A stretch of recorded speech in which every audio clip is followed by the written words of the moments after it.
let's go to the north here. Let's look at map C tomorrow here. So we're going to show Tel El-Hawa again. Like I said, 𝐓𝐡𝐞 corridor is the site of dozens of attacks weekly by all factions, artillery on Israeli positions in the 𝐓𝐡𝐞 corridor. And those continued as well this week.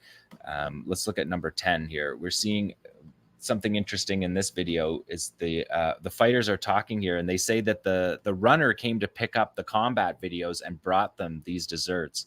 And he shows the triangle and turns the dessert upside down. So it's interesting. He's acknowledging that the runner comes to get the videos, which we knew but never seen before, and they'd never acknowledged before. And then they turn around and immediately blast that Merkava tank in the turret gap. Here we're seeing an elevated tandem 85 strike against a D9 armored bulldozer right on the front. And now we're seeing there's a good shot of the Yassin 105, again firing on a Merkava tank.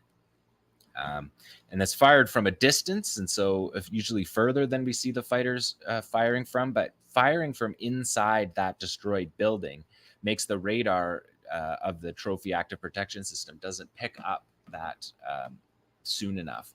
So yeah, so the runner brings them desserts here in exchange for the combat videos, and this is what's on the combat videos that they were giving to the runner. So just remarkable.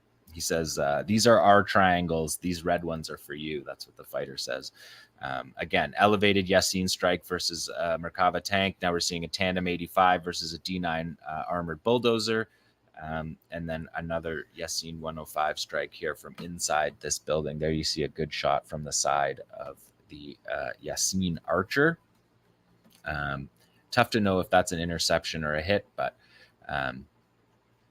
the radar doesn't work when there's overhangs like that. Let's do 11B here tomorrow. This is the second part of the operation. These fighters are saying, we just hit 3 vehicles in 2 hours since their advance. What more do they want? And the other fighter says, they never learn. And fighters number 1 says, we're bored of vehicles. We want dismounted soldiers. And sure enough, looks out the window and they find dismounted soldiers, dismounted IDF soldiers, Israeli military soldiers. And you can see this fighter moving from the building from where they spotted him. You can see the machine gun there on that fighter.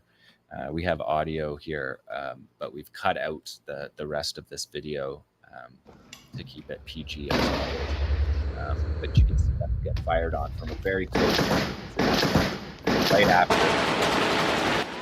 Right after the fighter says, we want dismounted soldiers, we're sick of vehicles.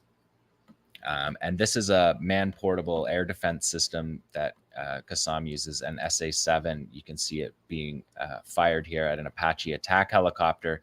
And as I pointed out before, these don't work because, as you see here, the Apache is a couple generations ahead of the dated SA-7 weapon. When they dump flares like that, it throws off that generation of SA-7 man-portable air defense systems, the shoulder-fired systems that 𝐶 got from Libya and reanimated them by retrofitting battery packs to them to make the old weapon work.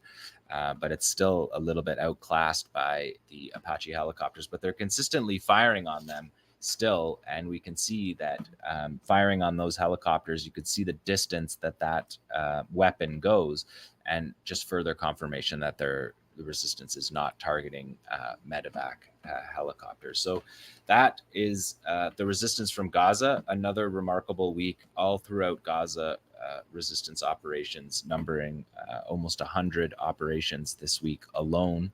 Thanks for watching this video. Please subscribe to our YouTube channel, hit like, leave a comment. These engagements help us with the YouTube algorithm, and it helps us to get around Silicon Valley censorship as much as possible. It does make a difference. You can also support our journalism by going to electronicintifada.net and clicking on donate now. Thank you.